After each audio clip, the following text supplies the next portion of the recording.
About 10 years ago, I had a comment on a lecturer evaluation sheet.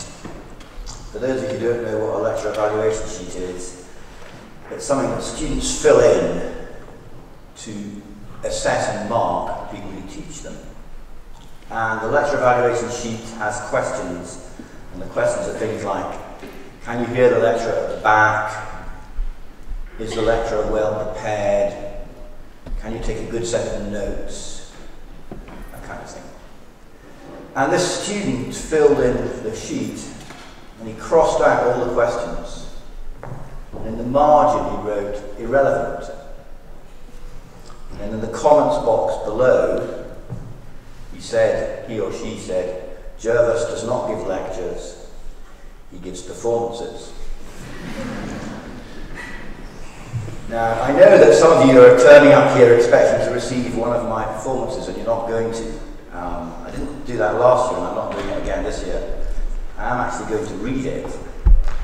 I know that some of you find that shocking, but that's what I'm doing.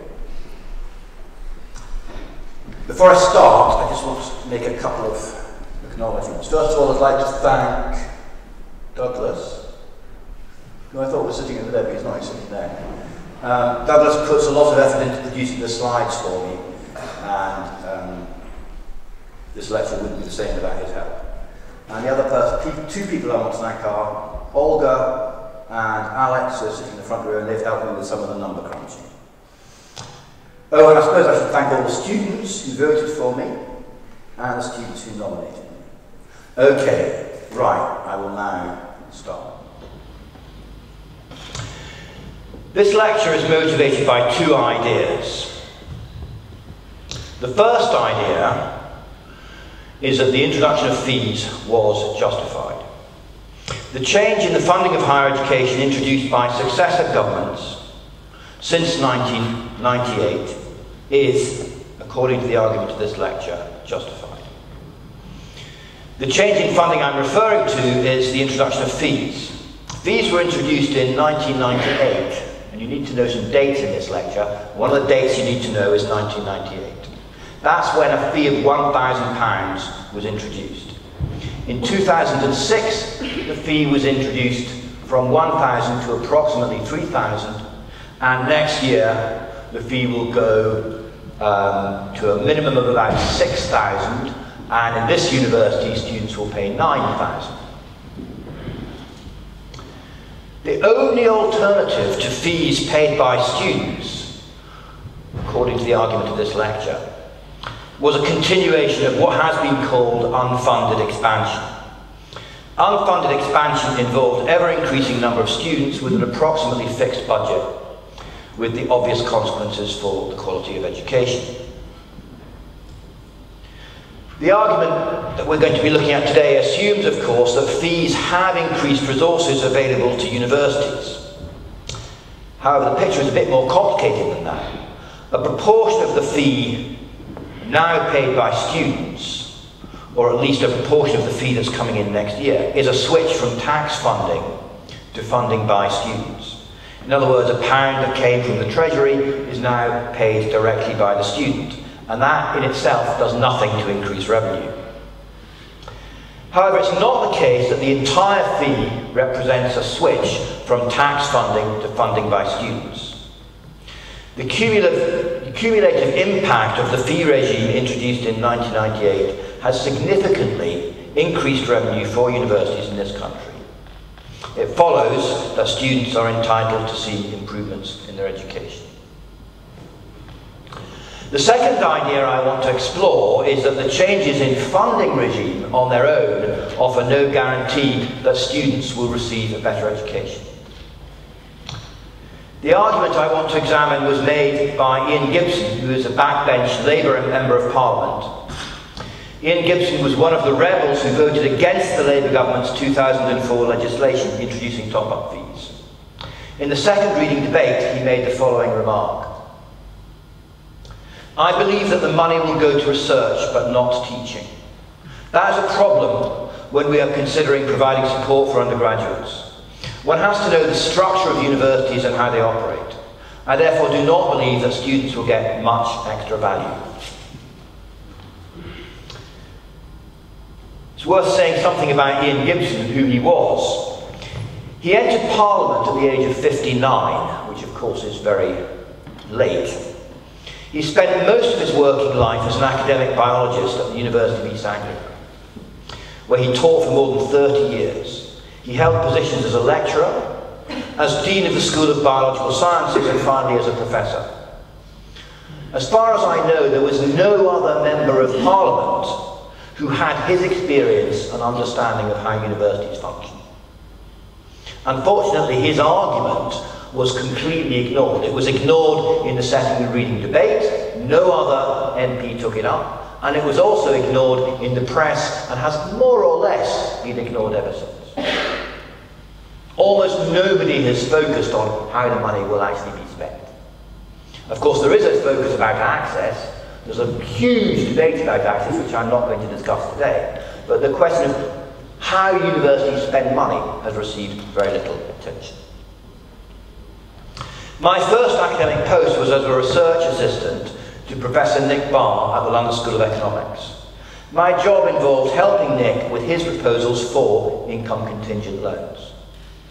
The system of loans we now have is based on proposals that Nick Barr put forward in the late 1980s. Working for Nick convinced me that the only viable system for funding universities must involve a substantial contribution by students. However, I have now been working at Bristol almost as long as Ian Gibson worked for the University of East Anglia, and I have difficulty in believing that anybody with direct experience of what Ian Gibson called the structure of universities can seriously doubt the force of his argument. This matters for two reasons. It matters for the quality of education, but it also matters because the new funding regime is unlikely to survive if students see no benefit from the enormous increase in fees that has taken place during the last decade. The lecture I gave last year was about how universities have changed since the publication of the Robbins report. The focus of the lecture was on the huge increase in the number of students entering higher education and the funding crisis that created. The focus of today's lecture is on the balance between teaching and research and how that has changed over the last half-century.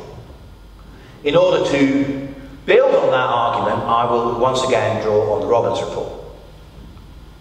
As I explained in last year's lecture, publication of the report represented a watershed in higher education.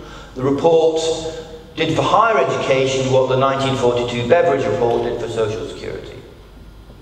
I also explained that the appendices to the report provide an unrivaled source of information on what it was like to be a student in 1963.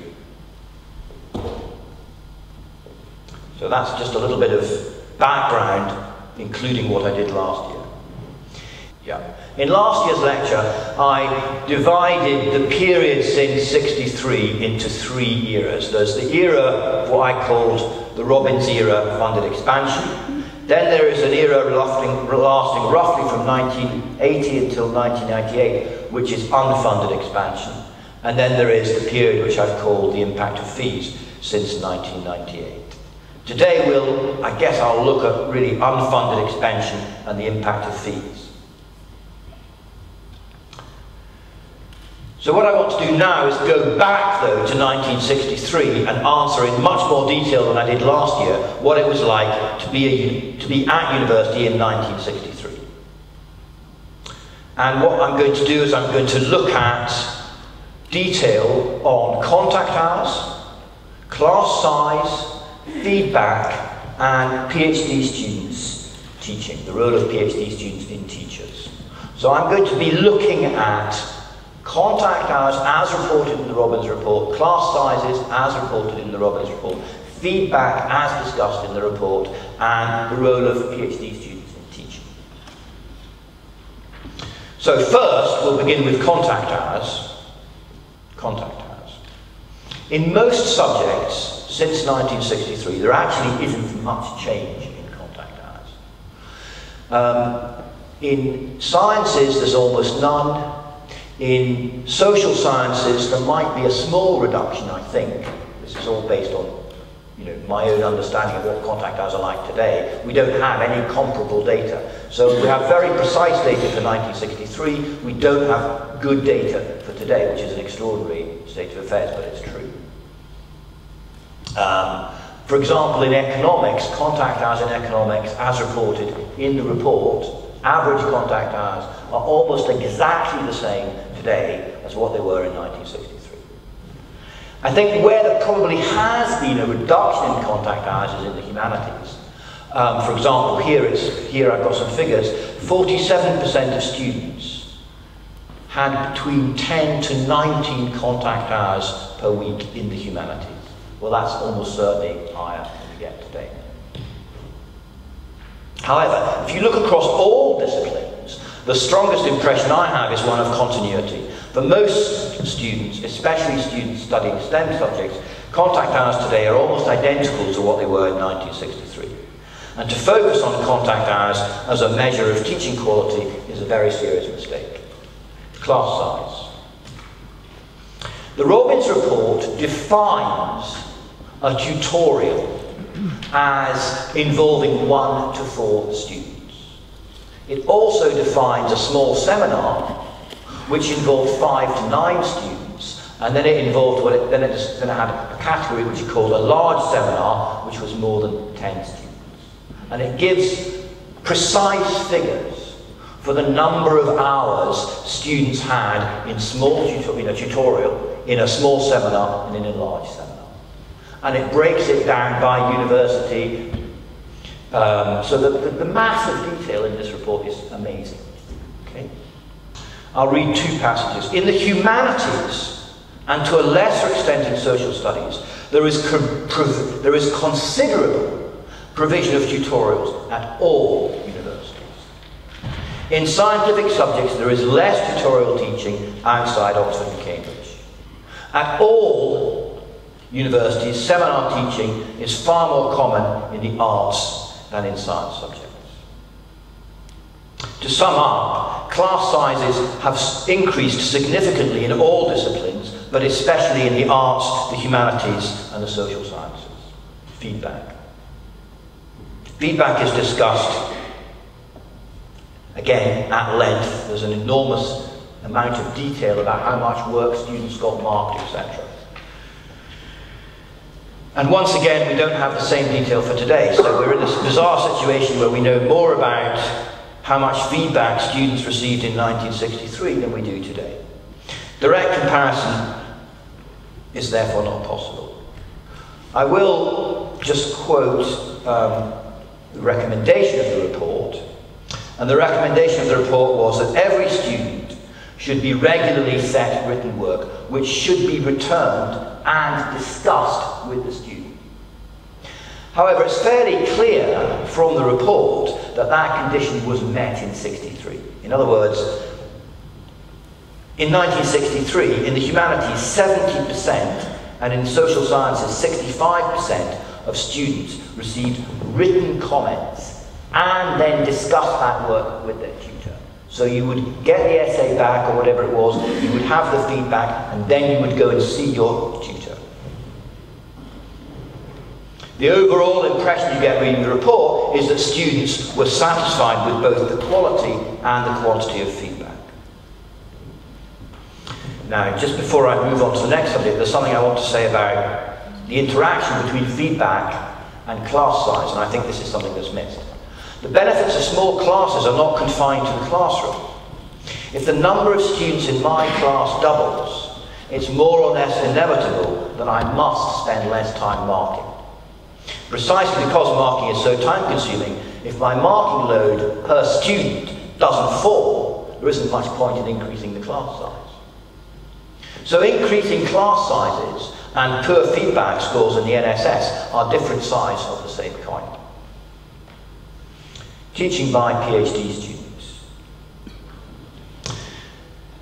I think I'll just read what it says there. PhD students did some teaching in 1963, but far less than today. In 1963, PhD students were used in science subjects to take practicals, but not by and large to teach. In the arts, the humanities, and the social sciences, teaching by PhD students was close to non-existent. Okay, the balance between teaching and research. In several chapters, the report discusses what it calls the balance between teaching and research. And in this context, I want to quote a number of sections from the report. There are many persons of first-class ability who have never engaged in research,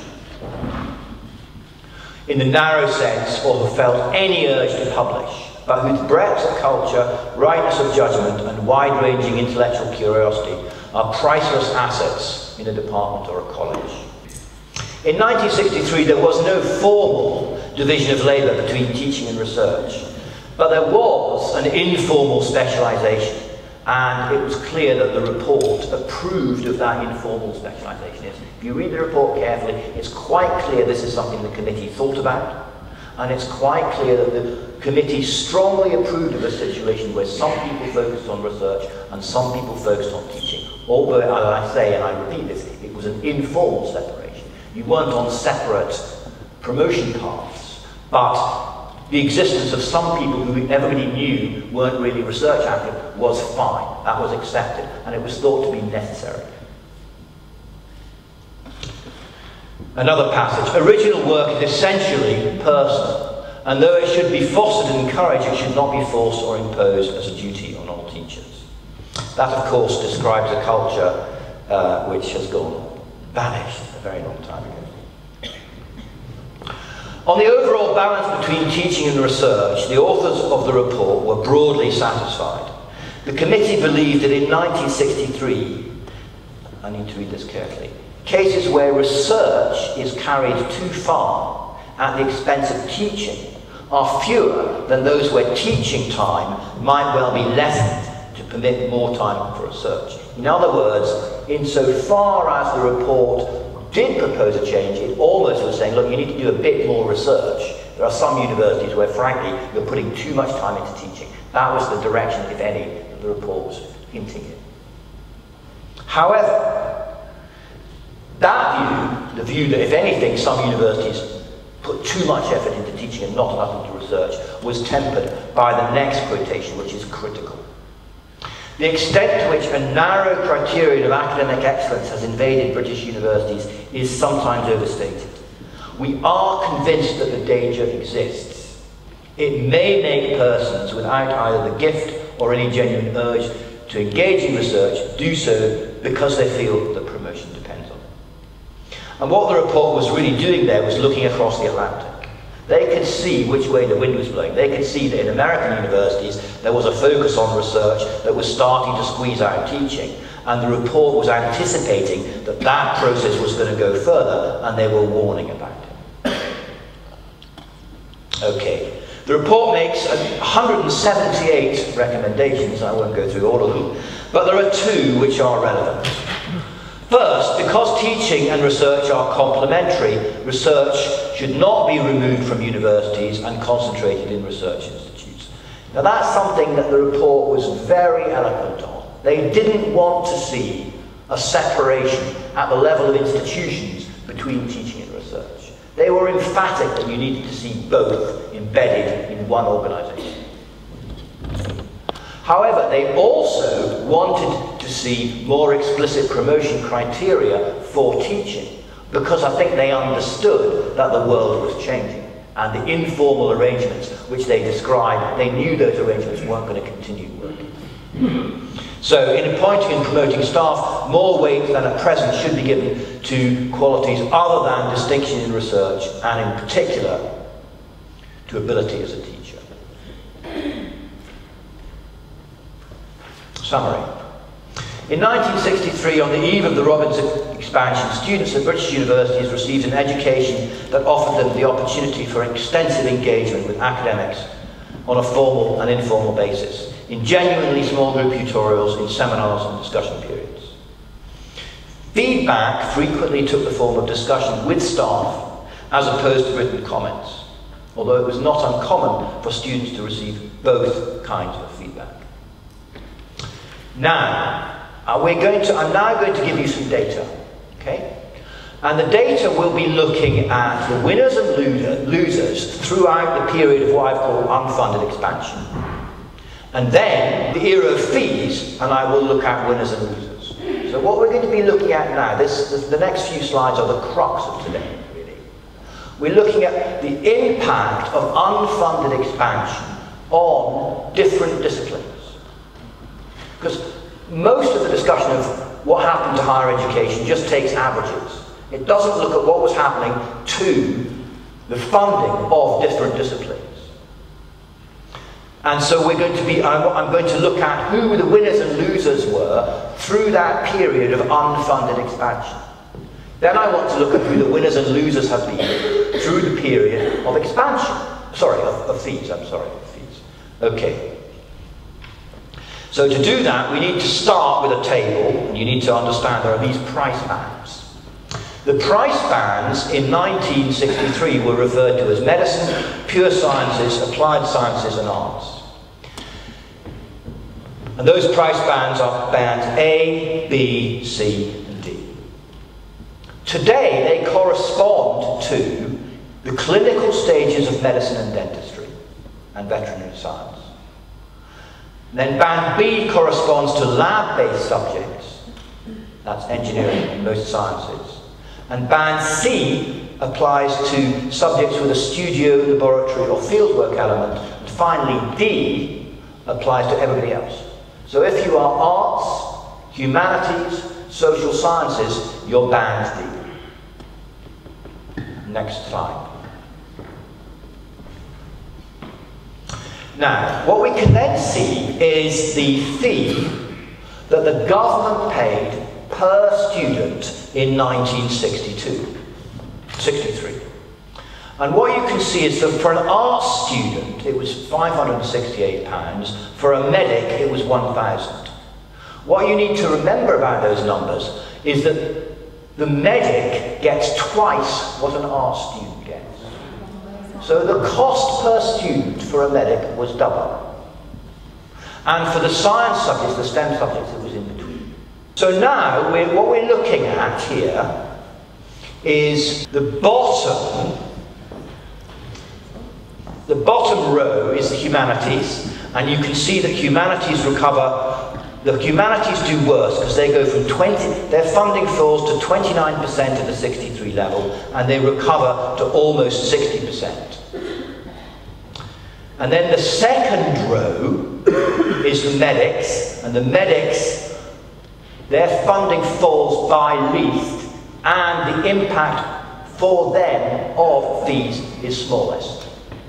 And then the next row should in fact be the one that goes 100, 36, 44, 43, because that's the most expensive of the two science subjects. And finally, the next row should be going 100, 32, 44, 43, that's band C, and then finally at the bottom we get the humanities. Now I very much hope that a picture has emerged out of all that chaos. Could you go to the next slide? Here we've got the same data presented slightly differently. And what you can see is that the yellow column is 1.87. It's a multiple. Its multiple is 1.87 times the humanities funding band. Right? And the other two STEM subject sciences, they're 1.36 and 1.59. Now if you then go to 97, 98, what you can see is that a medic now gets 4.5 times the funding of somebody doing humanities. So what you can see as we go from the left-hand set of cylinders to the middle set of cylinders, what we're observing is how people doing humanities, arts and social sciences are losing out relative to the other two bands. Right? And then when you go to the third column, what you can see is the situation has returned much closer to what it was in 63. So the central argument I'm giving you now is to understand that the funding of humanities, arts and social sciences has dramatically improved as a result of the introduction of fees. Okay? Next slide. Underfunding of higher education was not uniform across all disciplines.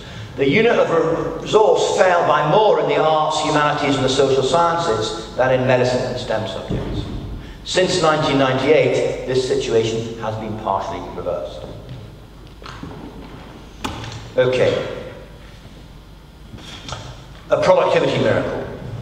One response to the argument set out thus far is to challenge the assumption that quality has risen. And that claim has been made in a 1996 paper that was published by the Committee of Vice-Chancellors and Principals. They produced the number that productivity growth had risen by 6% per annum in the 1990s, compared to 2% in the service sector overall. Now, if that was true, it would imply a productivity miracle. Productivity growth of 6% in almost any sector of the economy would be astonishing. In public sector service growth, productivity growth of that rapid would be unprecedented and would have no parallel across the OECD. The problem, of course, is that the Committee of Vice-Chancellors publication makes no adjustment for quality.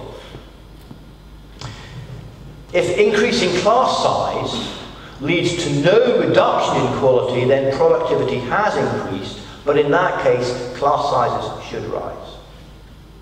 If the increase in class size leads to a quality reduction and no adjustment is made for this, productivity growth will be mismeasured. If productivity growth of this magnitude is possible, unfunded expansion is the correct policy. In high productivity industries, prices should fall. If these numbers are taken seriously, the case for top-up fees unravels. In other words, the claims that have been made by universities about productivity growth, if they were really true, the government should turn around and say, well, you don't need any more money. What is missing from the narrative about tuition fees is any admission that students paid a price for the policy of unfunded expansion. It's almost impossible to construct a compelling narrative for higher fees unless this is acknowledged. The deterioration must be measured, at least in part, in terms of the student experience. This statement is true in terms of what we know about higher education and about how higher education has changed. It's also a political truth. If deteriorating performance has no impact on students, a compelling narrative supporting higher fees cannot be constructed. The formidable difficulties that face politicians and academics trying to construct this narrative needs to be addressed. Of course, these arguments imply that students must see a direct benefit from the introduction of fees. Okay. And I want to go back to comments that Robbins made towards the end of his life. He wrote a book called Higher Education Revisited, and in this book he looked back at the work he did in 1963, and he was reflecting on changes in education that had taken place since then. And he made a number of comments that I want to read to you. In the much smaller university population that existed in my youth, there was something like an appropriate balance between teaching and research. There were those whose major instincts tended to research and publication, and there were those whose impulses tended more to exposition and the care of students. In recent years, it seems to me that the position has changed. The emphasis in many universities has shifted quite definitely in favour of research and publication, at any rate so far as establishment and promotion are concerned. I wouldn't say that things are as bad as they appear to be in some parts of the United States, where frequent publication is almost as necessary as a trade union ticket in a closed shop, but I think it is bad enough to be disturbing. Where promotion depends on publication, students and teaching tend to be neglected. Teaching and supervision tend to be regarded as evil, subtracting from one's research. Higher Education Revisited was published in 1980, long before the full impact of unfunded expansion, and 6 years before the first research assessment exercise. The shift in the balance between teaching and research resulted from the fact that British universities were already, as far back as then, converging on the US model. Greenaway and Haynes estimated in their Economic Journal article that deteriorating staff-student ratios led to a doubling of class sizes. We don't have data for today, but if you look at the data reported in the Robbins report, it's hard to avoid the conclusion that the overall reduction in teaching that has taken place since the early 1960s exceeds that implied by a doubling of staff-student ratios. Unfunded expansion is not the only explanation for the decline of the Robbins-era university. Universities do not produce one output, they produce two, teaching and research. If falling resources was the only thing that mattered, both of these outputs should have suffered. However, that is not the case. During the era of unfunded expansion, the prestige of British universities did not decline, if anything, it increased. Our position in international rankings of universities rose rather than fell. That is not in itself a bad thing. The research preeminence of British universities produces benefits that spill over into many areas of our economy and society. Supporters of UK higher education are absolutely right that British universities punch above their weight. However, it does raise an obvious question: how precisely did we pull off that trick of getting British universities to be amongst the most prestigious in the world? And of course, the argument I'm giving here is that there was this shift away from teaching towards research. I'll sum up what I'm saying so far simply with two statements. Unfunded expansion led to a smaller pie, and the increasing priority attached to research meant that students received a smaller fraction of a smaller pie. To understand the changes that have taken place in higher education during the last half-century, it is critical to appreciate that there has been this shift in the balance between teaching and research. The increasing priority attached to research has undermined an informal division of labour that permitted academics to exploit their comparative advantage as between teaching and research. The breakdown in this informal specialisation has come at the expense of teaching and learning.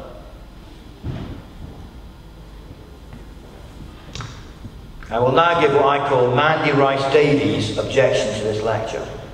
Now, most of you don't know who Mandy Rice-Davies is. Well, some of you do, but a lot of you don't. If you're a student, you probably don't. Okay, so you can Google Mandy Rice-Davies and you'll find out who she was. She's one of my heroines, okay? And she said, famously, he would say that, wouldn't he? Mandy Rice-Davies is correct. All the arguments set out in this lecture are in my interest. As a teaching fellow, I have an interest in promoting teaching. Right? However, next one, I am not the only person with a vested interest. All of us who work in higher education have a stake in the outcome, and we all defend our own interests. As students, you need to decide where your interests lie, and having done so, you must defend them. Thank you.